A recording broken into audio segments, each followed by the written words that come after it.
mga best friend, halina't samahan ninyo akong maggisa ng okra with the mega sardines. Ayan, mega sardines mga best friend ang ating isasawag sa aking ginisang okra. So, ayan, lalagyan ko siya ng shallot at ang red onion at ang garlic. So, ayan, ready na natin ang ating kawali. At mainit na nga ang ating kawali, lagyan na natin siya ng konting oil. Konti lang para hindi siya masyadong mamantika kasi ayoko nang masyadong mamantika. So mainit na yung ating oil, lagyan na natin yung ating garlic.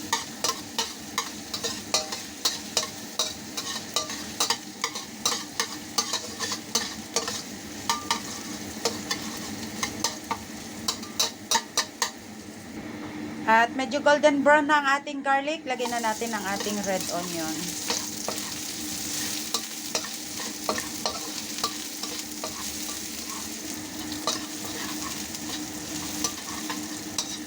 Kapag naamoy na natin na mabango na ang ating garlic at onion, isusunod na natin ang ating sardines. Ito, flex muna natin ang mega sardines. Ayan, panahog natin sa ating ginisang okra. Mega milyonaryo na. Try nga natin kung magiging milyonaryo tayo. Ayan, maging mega milyonaryo na.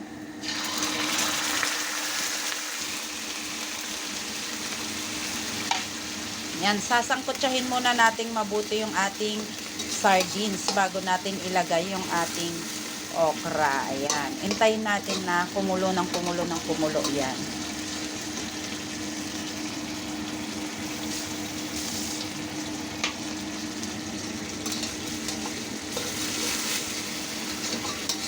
Kailangan nating halu-haluin para hindi siya masunog. Ganyan kasarap. Napakabango. Ang bango-bango niya mga best friend. Ang bango ng ating sardinas.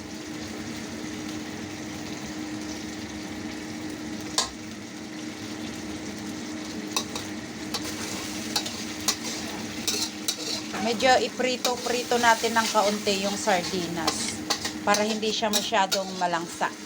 Yan.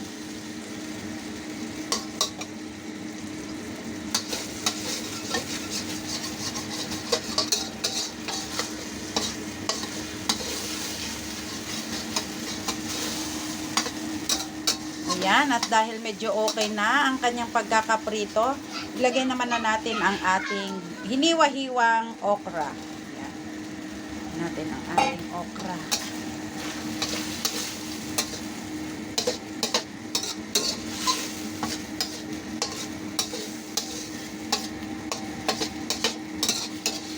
Ayan, at pagkatapos natin siyang ihalo-halo mga best friend, ay lagyan na natin siya ng sabaw. Lagyan natin ng konting tubig na galing dito sa ayan. Dagdagan pa natin ng kaunti. Ayan, hintayin na natin siyang kumulo. Lagyan natin siya ng konting, para mas lalo pa siyang mabango at masarap, lagyan natin siya ng konting black pepper. Ayan. And lagyan natin siya ng konting salt. Konting-konting salt lang kasi may lasa na yung sardines. Ayan, para hindi siya maalat. And syempre, hindi mawawala ang ating Knorr chicken powder. Ayan, lalagyan natin siya ng ating Knorr chicken powder. Kaunti lang. Ayan. Para lasap na lasap natin ang sarap ng ating ginisang okra. Ayan. Takpan natin saglit.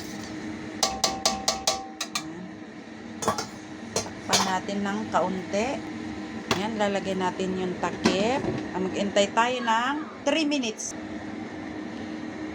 I-check natin ang ating okra kung ito ay kumukulo na. Ayan. At kumukulo na nga ang ating masarap na okra. Kailangan nating haluin at nanikit na siya. Ganyan lang, hindi pwedeng masabaw para masarap yung lasa niya. Ganyan lang dapat. Sarap. Sarap. Ayan. Hintayin natin siyang maluto. Hindi pa siya luto.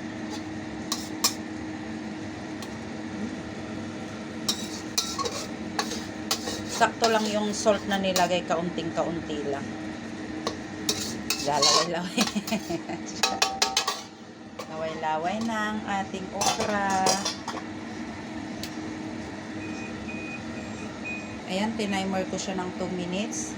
Pero parang hindi pa siya okay. So, dagdag tayo ng 1 minute.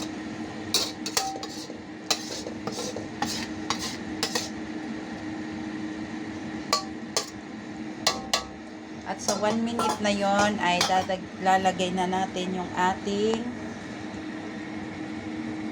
ayan. Hintayin natin kumulo ng kumulo hanggang sa lumambot yung ating okra. Pero pwede na, malambot na siya. Kasi lang maglalaway siya ng maglalaway. Lagay na natin yung ating shallot. Ayan. Ang pasarap na shallot sa ating ginisang okra with the mega sardines. Ayan.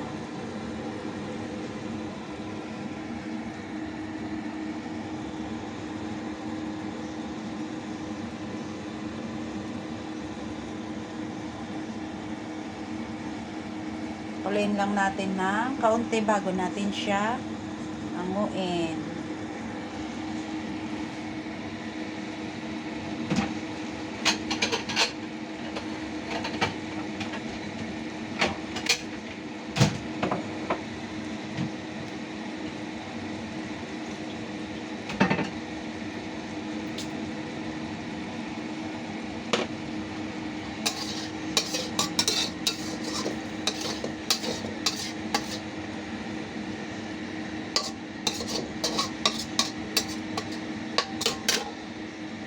Isa natin ng konti yung apoy para malakas yung kanyang pag-blow, blow, blow.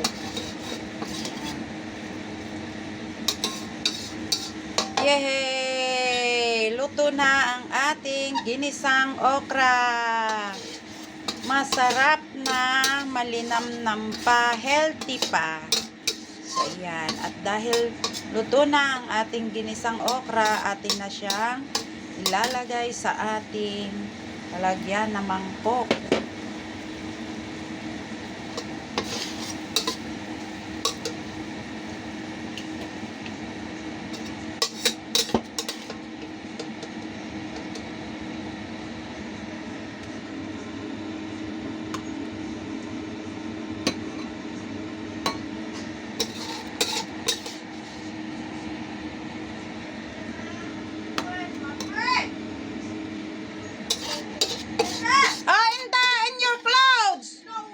I put in there.